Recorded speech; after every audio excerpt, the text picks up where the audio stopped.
Friends, আজি মই হাঁহৰ মাংস বনাবলৈ লৈছোঁ। হাঁহখিনি ৰেডি কৰি লৈছোঁ আৰু ইফালে মছলা ৰেডি কৰি ল'লোঁ।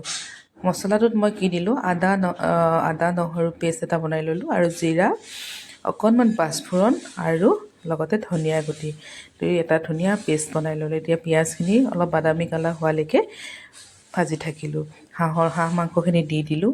বিশেষকৈ পুহ আৰু মাঘ মাহত হাঁহৰ মাংস খাবলৈ খুবেই ধুনীয়া হয় জানেনে।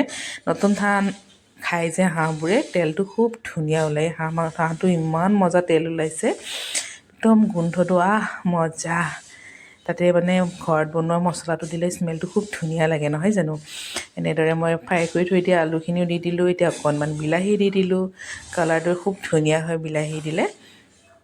গতিকে এনেদৰে কিছু সময় তেল ওলোৱালৈকে ফ্ৰাই কৰি এতিয়া অলপমান গৰম পানী ঢালি দিলোঁ।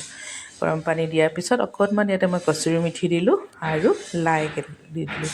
লাইটো আপোনালোকে বেছি নিদিব, দুখিলামান পাত দিব। ইমান টেষ্টি হয়, মানে ইমান ধুনীয়া হৈছে, দেখিছেনে কালাৰটো।